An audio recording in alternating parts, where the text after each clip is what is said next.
네, 고성급 칼럼입니다. 네, 대통령 스타일이 바뀌었다.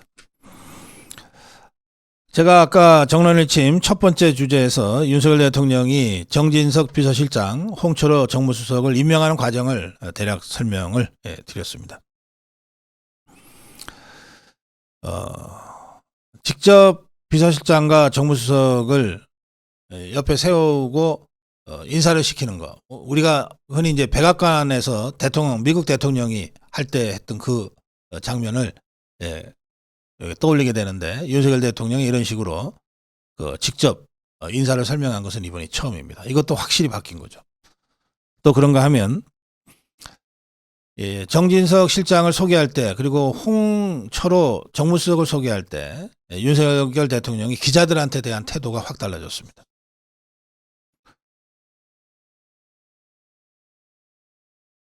정진석 실장을 대동하고 나타나서 윤석열 대통령은 안녕하세요, 신임 비서실장을 여러분께 소개하겠습니다, 이렇게 먼저 인사를 하고 쭉 설명을 했어요. 마이크도 쓰지 않고 브리핑룸 연단에서 아주 기다리가 가까운 거리에서 발표를 진행했습니다. 그리고 나서 질문이 있으세요, 이렇게 예정이 없이 기자들하고 질의응답을 했습니다. 그러자 이제 일부 언론에 정치하는 대통령이 되겠다고 대통령이 발언한 것과 관련해서 이게 무슨 의미입니까? 라고 하는 기자 질문이 있었고, 그러자 윤석열 대통령이 환하게 웃으면서 답변했어요. 글쎄, 저도 오늘 아침 신문 기사를 보니까 정치하는 대통령이 되겠다고 나왔던데, 사실 대외적으로 얘기한 게 아니라 참모들한테 야, 이제 좀 메시지 같은 거 낼 때 국민들께서 알기 쉽게 좀 그렇게 해보자라고 하는 뜻으로 얘기한 것입니다. 앞으로 국민과 야당과 소통하는 데 더욱 주력하겠다는 뜻으로 이해해 주시면 좋겠습니다. 이렇게 이제 설명을 해요. 또 홍철호 정무수석 소개할 때도 직접 브리핑을 했고, 그러면서 아이고 오전에 보고 또 봅니다, 이런 식으로 기자들한테 친근하게 인사하면서 시작했어요. 그리고 나서 또 질문을 받아요. 야권과의 소통 방안에 대해서. 그러자 윤석열 대통령이 지난 2년간 저희가 세워놓은 걸 어떻게 더 국민과 소통해서 고칠 건 고치고 또 국민의 동의를 받아낼 수 있을지, 또 정치권과 대화해서 이것을 어떻게 현실화할 수 있을지, 그런 점에 주력해서 국정 운영하겠다, 이렇게 설명했습니다. 기자들의 답변을 피하지 않고 또 애둘러서 얘기하지도 않고 아주 솔직하게 대통령의 생각을 얘기했어요. 이 짧은 몇몇 장면들이긴 하지만 아까 제가 홍철호 수석을 임명하는 과정에서 개인적인 인연도 없고 같이 일해본 적도 없는데 여러 사람들의 추천을 받고 임명했다라고 설명한 부분도 지금까지의 윤석열 대통령과는 확연히 다른 인사 스타일인 것이고요. 또 비서실장과 수석을 각각 오전 오후에 대통령이 직접 와서 소개하고 한 것도 매우 파격적이고 변화죠. 그리고 두 차례 다 기자들한테 먼저 질문을 유도해서, 뭐 기자들이 예정이 없었던 거니까 무슨 조율된 질문을 할 수 있는 것도 아니잖아요. 가장 뜨거운 현안에 대해서 질문이 나왔고, 그 질문에 대해서 아주 편안하게 알기 쉽게 설명을 해나갔습니다. 저는 원래 이런 방식이 윤석열 스타일이다, 이렇게 생각합니다. 이게 도어 스태핑 할 때 윤석열 대통령이 더러 좀 고생을 하긴 했고, 또 막판에 아주 정말 정말 터무니없는 거의 행패 수준의 기자 공격 때문에 중단하기는 했지만, 그때 우리가 봤던 윤석열 대통령 막힘없이 직접 소통하고 소탈하게 하는 이런 스타일을 우리가 기억하고 있는데, 1년 5개월 만에 기자 질문을 직접 받았어요. 이제 이런 윤석열 스타일이 국정 전반에 걸쳐서 국민과의 소통, 집권당과의 소통, 그리고 야당과의 소통을 통해서 통합적인 국정 운영으로 수렴됐으면 좋겠다, 이런 기대를 갖고요. 또 그런 맥락에서 볼 때 소통에 방점을 찍은 정진석 실장, 홍철호 정무수석의 임명은 여러 가지 다른 측면에서의 평가는 있을 수 있겠습니다만 대통령이 지금 중요하게 생각하고 강조하는 국민과의 소통, 집권당과의 소통, 야당과의 소통이라고 하는 점에서는 매우 의미 있는 인사였다. 이런 점도 동시에 평가해 주고 싶습니다. 고성국 칼럼이었습니다.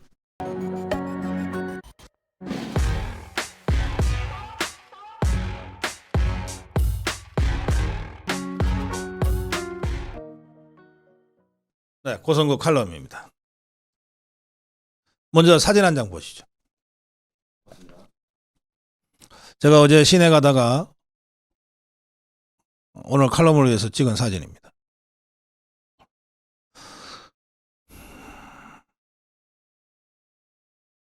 (22대) 국회를 윤석열 탄핵 국회로, 윤석열 탄핵 촛불로 모이자, 이런 프래카드가 이곳이 어디냐면요, 서초동 사거리입니다. 여기에 저렇게 걸려 있습니다. 대통령 탄핵, 윤석열 탄핵, 이걸 공공연하게 내걸고 주장하고 있는 종북 주사파들입니다.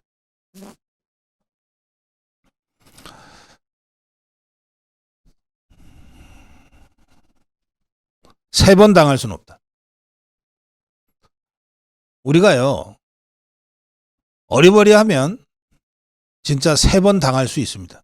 우리가 정말 위기의식을 가져야 돼요.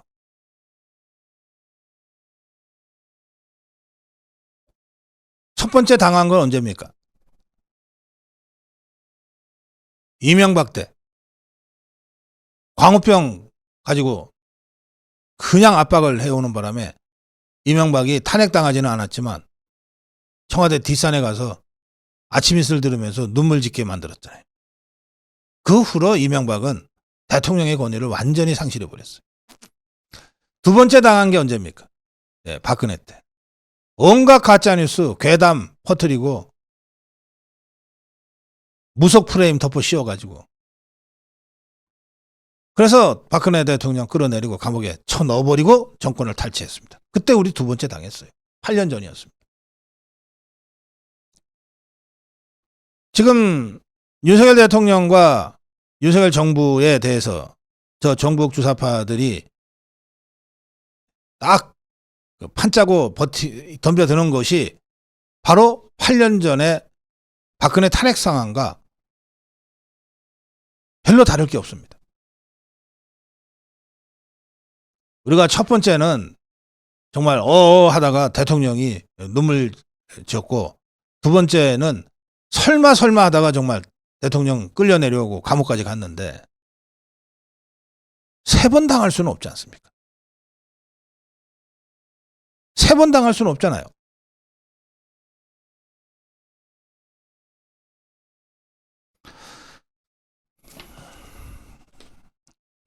류근일 선생이 이런 칼럼을 썼습니다. 소수파된 자유진영 어찌할 것인가. 이재명이 다수파가 되고 윤석열 대통령이 하루아침에 무력화됐다. 자유인들도 힘이 쭉 빠졌다. 어찌할 것인가. 이대로 망할 수도 있다. 자유진영이 분열하면 할수록 집권 세력이 전투적 자유주의를 버리고 어중간한 기회주의로 갈수록 망할 확률은 높아진다. 그러나 그럴 수는 없다. 우리에게도 살아날 한 번의 기회가 더 있다. 그게 뭐? 2027년 대통령 선거. 이 2027년 대통령 선거에서 다시 우리가 이긴다면 우리는 기사회생할 수 있고 저 종북 주사파들을 다시 절망의 구렁텅이로 밀어넣을 수가 있다. 망할 때 망하더라도 포기하지 말자. 망할 때 망하더라도 지금 포기해서는 안 된다. 자유인의 적은 열패갑니다. 이것부터 활활 벗어 던지자. 하면서 던진 질문입니다. 묵직한 질문입니다. 이거 제가 지난주에 욕먹을 각오하고 했던 칼럼이기도 합니다. 뭐냐? 다수파는 반드시 옳은가? 다수파는 반드시 옳은가? 아니다!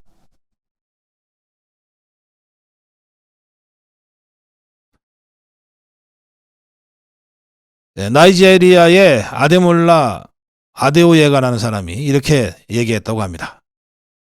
2022년 지도자 포럼에서 지구가 태양을 돈다고 믿기를 거부하고 갈릴레오를 개처럼 걷게 한 당시의 다수는 과연 옳았는가? 아니다는 거예요. 다수가 늘 옳은 것은 아니다.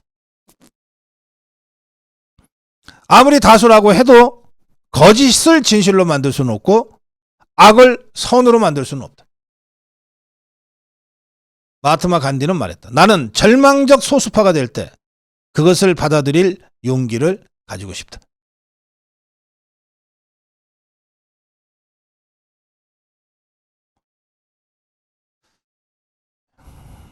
네, 그러면서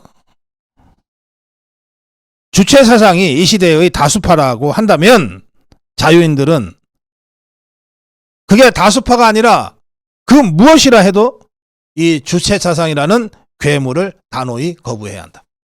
극단적 소수파를 감수하고서라도 이 괴물과 단호히 투쟁해야 한다. 이래서라 자유인들. 자유인들은 이제야말로 왜 자유를 위해 투쟁하지 않으면 안 되는지를 처절하게 깨닫고 있을 것이다. 고난은 축복이다.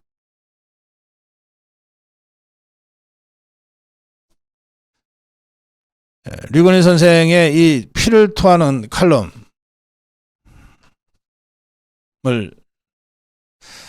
제가 논평으로 준비하고 있는데 정말 우리 자유파의 전사 한 사람이 저한테 이런 메시지를 보내왔습니다.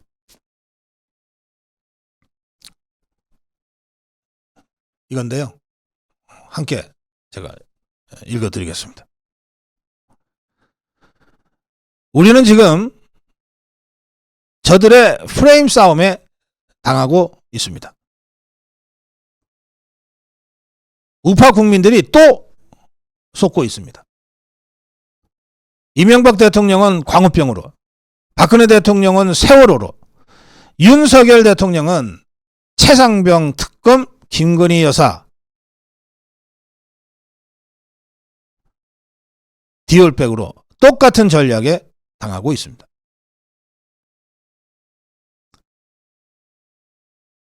이들 공통점은 아무 죄도 없는데 프레임을 덮어 씌워서 국민적 집단 공적으로 만들어 비난을 키우고 쫓아내고 결국 뒤집어 엎어버리겠다는 음모가 작동하고 있다는 겁니다.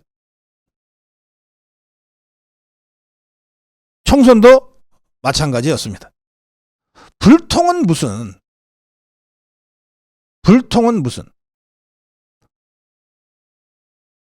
그런데도 저 종북 주사파들은 윤석열 대통령에게 불통 프레임과 독선 프레임을 뒤집어 씌웠고 앞으로도 프레임을 뒤집어 씌워서 조작하고 과장하고 선동하고 뒤집으려고 할 겁니다. 저들은 성공해봤기 때문에 더 자신감을 갖고 더 억지를 부리고 더 강력하고 더 집요하게 나설 겁니다. 이런 상황에서는 현학적인 정치평론이나 분석으로 이 프레임을 분석하다가 말리는 잘못을 범해서는 안 됩니다.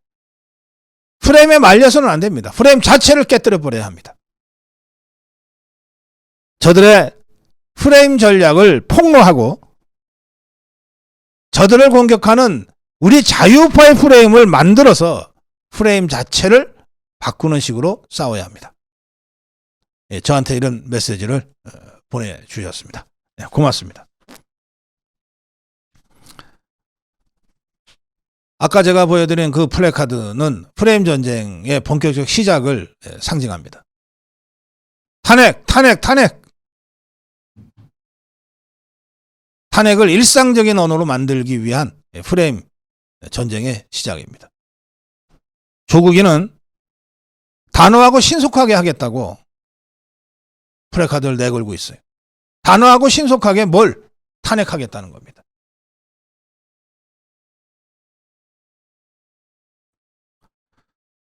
조금 전에 우리 자유파의 전사 한 분이 보내주신 메시지대로 우리는 광우병에 쏟고 세월호에 쏟아서 두 대통령을 잃어버렸어요. 한 번 쏘을 때는 순진해서 쏘았다. 두 번 쏘을 때는 그러나 무능해서 쏘았다. 세 번 쏘을 때는 할 말도 없어요. 할 말도 없어요, 이제.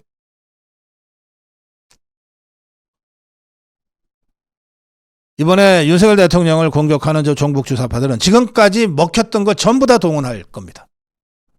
가짜뉴스 동원할 거고, 괴담 동원할 거고, 박근혜 대통령한테 레이저 불빛이 어쩌고 저쩌고 했던 식의 불통 프레임을 윤석열 대통령한테 뒤집어 씌울 거고, 세월호 그 시간에 구슬했니 어쩌니 하면서 오색 어쩌고 저쩌고 하면서 뒤집어 씌웠던 무속 프레임을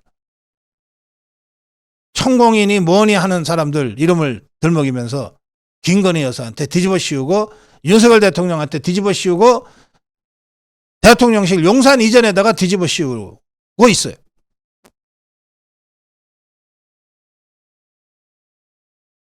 종북 주사파들이 지금껏 동원해서 재미봤던 모든 수단을 다 동원해서 프레임을 덮어 씌우고 탄핵으로 몰아갈 겁니다. 자, 우리가 어떻게 해야 됩니까?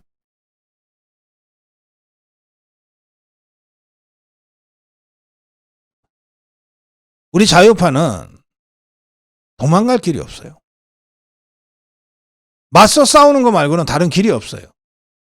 종북 주사파들이 뒤집어 씌우려고 하는 프레임 하나하나를 강력하게 반격해서 깨뜨려 버려야 돼요. 그것이 깨뜨려지는 과정에서 종북 주사파들에 대한 우리 자유파의 프레임을 덮어 씌울 수 있어요. 좌파들은 총선 직후부터 윤석열 대통령을 죽이기 위한 프레임 전쟁을 본격적으로 시작했습니다. 그런데 대통령을 옹이해야 할 더불어민주당과 싸워서 대통령을 옹이해야 할 국민의힘은 지금 프레임 전쟁이 본격적으로 시작됐다는 것도 모르고 있어요. 우리 자유파도 마찬가지예요.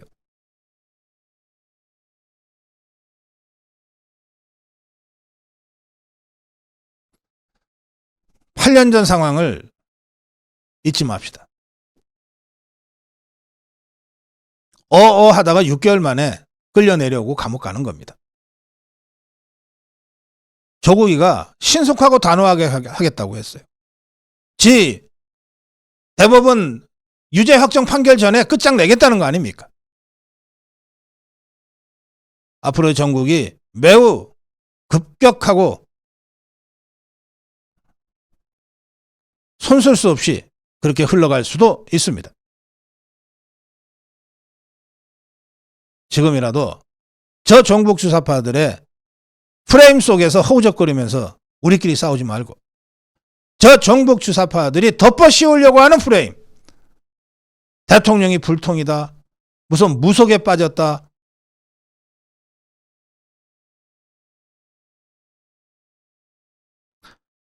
이런 온갖 프레임에 정면으로 맞짱 뜨고 피 터지게 피 흘리면서 싸워나가는 자유파의 투쟁력을 지금 바로 복원해야 합니다.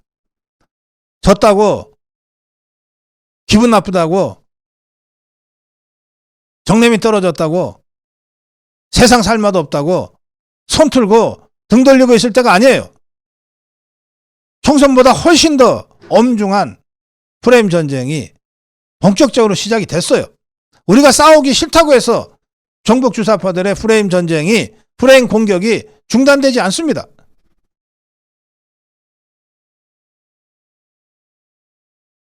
바로 지금 다시 일어서야 됩니다. 죽지 않으려면 일어서서 싸워야 합니다. 2번 당했으면 됐지. 3번 당할 수 없지 않습니까? 국민 여러분. 고성국 칼럼이었습니다.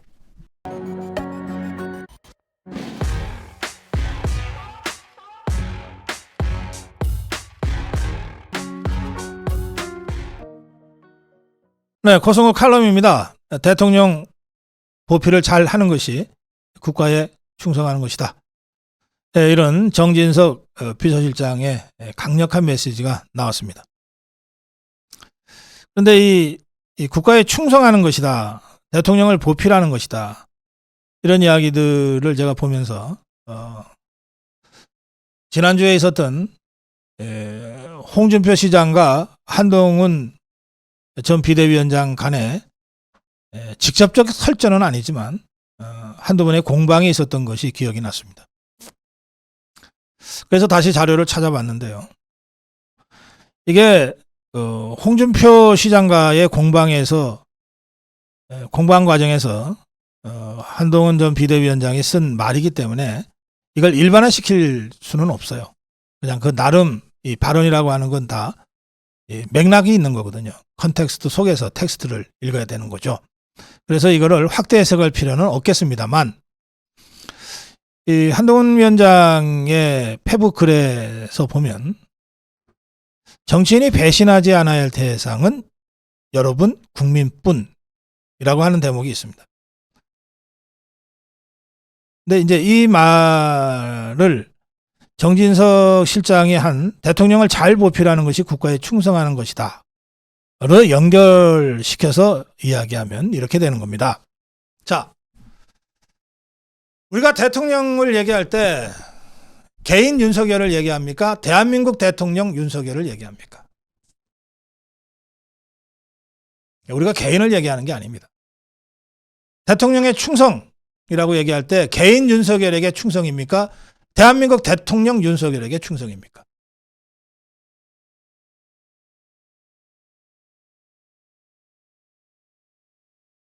대통령은 대한민국 국가 원수고 국권 통수권자고 대한민국을 이끌어가는 국가기관입니다. 그래서 대통령을 연구하는 미국에서 주로 있습니다. 아주 중요한 학문 영역인데 대통령학, 그럼 프레지던시를 연구한다고 되어 있습니다. 프레지던트를 연구하는 것이 아니고 대통령이라는 역할, 대통령이라는 기구, 이것에 대한 연구라는 거예요. 그래서 대통령학, 프레지던시에 대한 연구는 대통령 비서실에 대한 연구로 확장될 수밖에 없고 대통령이 임명하는 내각에 대한 연구로 확장될 수밖에 없는 거죠. 대통령 개인에 대한 연구가 아니라는 거예요. 마찬가지로 대통령에 충성한다고 하는 것은 윤석열 개인에 충성하는 것이 아니라 대한민국 대통령 윤석열에게 충성한다는 겁니다. 자, 이 대통령을 누가 뽑습니까? 대한민국의 주인, 대한민국의 주권자인 국민이 뽑습니다. 그리고 헌법적으로 5년의 임기를 보장합니다.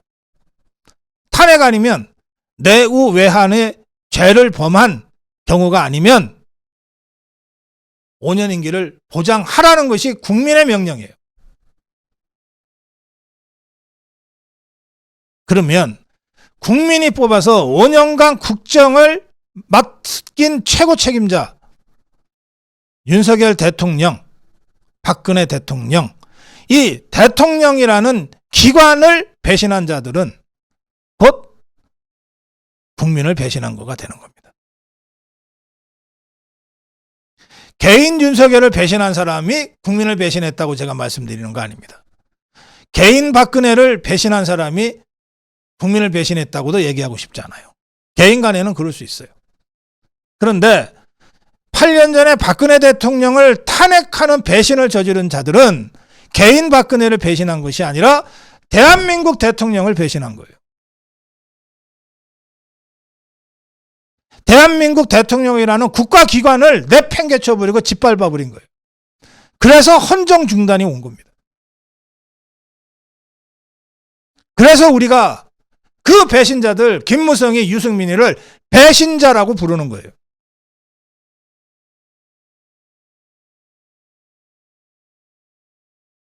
한동훈 위원장이 페북에서 배신하지 않아야 될 대상은 국민뿐이라고 했어요. 이게 오해의 소지를 불러일으켰는데 오해할 거 없어요. 국민만 배신하지 않으면 대통령도 배신하지 않습니다. 국민을 배신하지 않는데 어떻게 국민이 뽑아서 5년간의 국가 통치를 마친 대통령을 배신할 수 있습니까? 대통령을 배신하는 거, 개인 윤석열이 아니라 대한민국 대통령 윤석열을 배신하는 것이 바로 국민을 배신하는 거가 되는데, 국민을 배신하지 않겠다면 어떻게 대한민국 대통령 윤석열을 배신할 수 있겠습니까? 이거는 논란할 필요가 없어요. 이렇게 해석되는 저의 입장이 정진석 실장의 이 발언으로도 나오는 겁니다. 대통령을 잘 보좌하는 것이 국민에게 충성하는 것이다. 대통령을 제대로 보좌하지 못해서 또는 역심을 품고 대통령을 배신하는 것이 곧 국민을 배신하는 것이다. 이 말 아닙니까?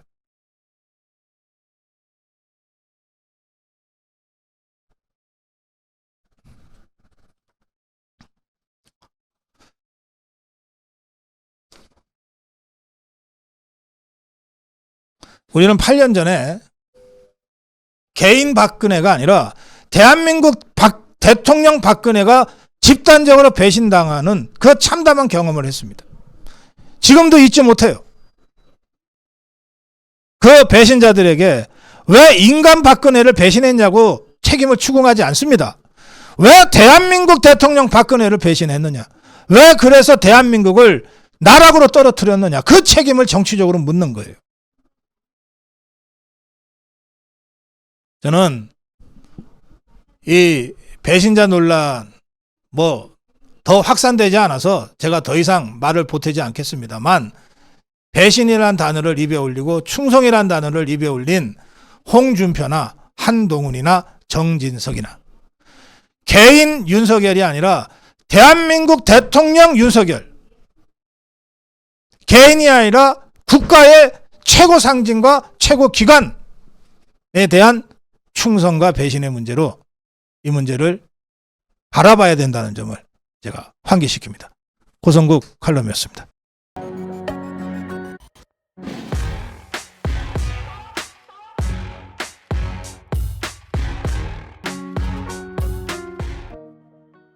자신 없는 자가 의제에 집착한다. 여러 가지 분석이 있습니다만 제가 대통령과 제1야당, 대통령과 이재명과의 회동이 왜 이렇게 실무회담이 잘 안 되고 이렇게 있는가를 좀 들여다보다가 문득 생각이 떠올랐어요. 이재명에게 자신이 없구나. 대화라고 하는 게 자신이 있으면 이건 의제 같은 거 제안하지 말고 뭐든지가 얘기합시다. 이게 원래 전통적으로 야당들이 해왔던 요구예요. 근데 이번에 완전히 거꾸로 됐어요. 지금 윤석열 대통령이 의제 제한 없이 만나서 국정 전반에 대해서 얘기하자. 그리고 한 번 만나고 말 것도 아니지 않냐. 차도 마시고 밥도 먹자 했잖아요. 그런데 이재명 이쪽에서 계속해서 이것도 해야 돼, 저것도 해. 하라니까. 대통령 만나서 얘기하라고. 그거 누가 못하게 하냐 말이야. 그런데 계속 이렇게 하는 걸 보면 미리 약속 받아내고 가겠다 이건. 25만 원에 대해서 대통령이 먼저 약속해라 이거예요. 특검 받는 거 미리 오케이 해라.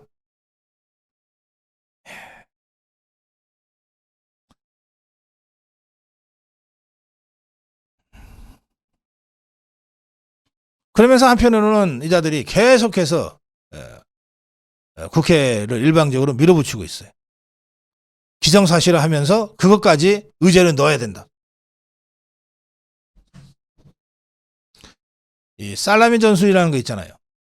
김정은이만 쓰는 게 아닙니다. 지금 이재명이도 바로 그 살라미 전술을 쓰고 있어요. 계속해서 하나씩 추가로 이것도 넣어주세요. 저것도 넣어주세요. 넣어달라고 하지 말고 와서 얘기하라니까.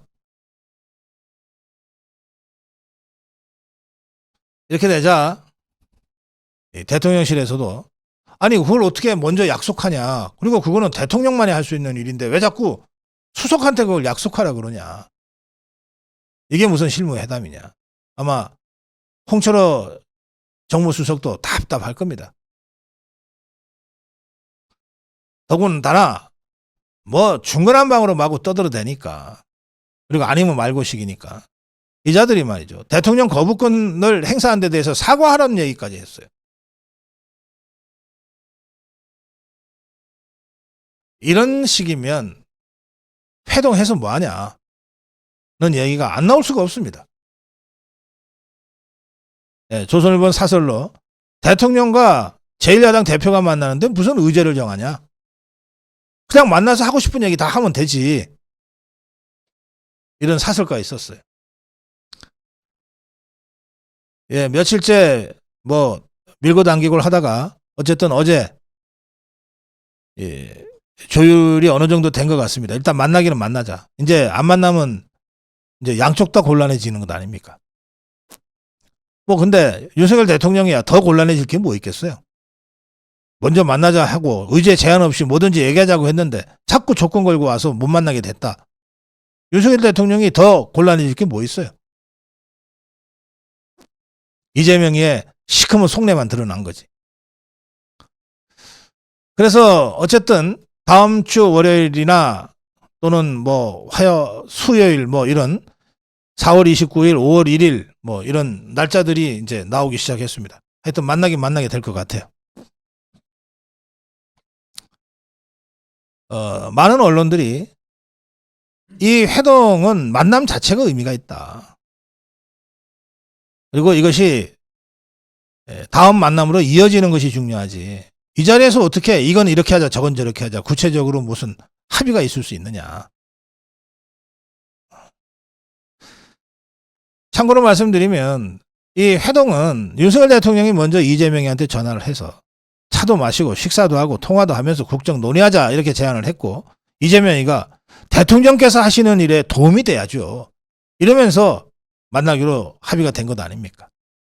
그러니 여기에 무슨 의제 제한이 있으며 네.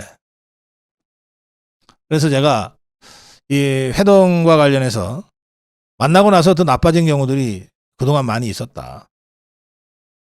너무 기대를 높게 갖는 것은 만나고 난 이후의 상황이 더 어려워질 수 있다. 그냥 만남 자체의 의미를 갖자.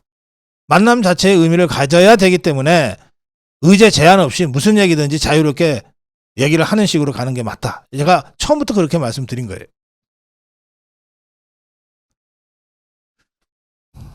예, 대통령실에서는 뭐 점심 먹으면서 하는 걸로 이렇게 지금 제안을 한 모양인데 뭐 어쨌든 다음 주에는 윤석열 대통령과 이재명이가 밥 먹으면서 이런저런 얘기를 그냥 제한 없이 할 수 있는 그런 회동이 되길 바랍니다. 아시아투데이는 사설에서 이게 전면 사설인데요. 사설에서 지금 경제와 안보 복합 위기가 계속되고 있다. 이런 상태에서 정치가 걸림돌이 돼서야 되겠느냐. 고 하면서 대한민국의 이 안보 경제 복합 위기 상황에 대한 대통령과 제1야당 대표 간의 문제의식 공유를 위한 자리만으로도 충분히 의미가 있다. 정치가 타협과 대화를 이끌어내지는 못할 망정 자꾸 갈등을 증폭시키셔야 되겠느냐. 대통령과 이재명의 회동이 자꾸 엇나가기만 하는 한국 정치에 뭔가 좀 대화를 통해서 뭔가를 함께 해나갈 수 있다고 하는 분위기와 시그널을 주는 것만으로도 의미 있다. 의제에 매몰되지 말자. 이런 취지의 칼럼을 전면 칼럼으로 제기했습니다. 자신 없는 자가 의제에 집착하고 자신 없는 자가 미리 약속받아 놓기를 원합니다. 다시 한번 말씀드립니다. 만나는 것 자체가 중요하다. 의미 있다. 그게 그렇게 되려면 의제 제한 없이 국정 전반에 대해서 폭넓게 대화하고 상황을 공유하는 것이 핵심이다. 고성국 칼럼이었습니다. 고성국 TV는 자유우파의 유일 정론 방송입니다. 고성국 TV는 윤석열 정권을 지켜내고 2024년 총선을 승리로 이끄는데 모든 힘을 다 쏟아부을 것입니다. 고성국 TV가 어떠한 외압에도 흔들리지 않고 오로지 자유우파의 정론 방송으로 나아갈 수 있도록 후원해 주십시오. 지금 바로 010-9045-3010으로 전화 주십시오. 정론 방송으로 보답하겠습니다. 감사합니다. 고성국 TV 파이팅!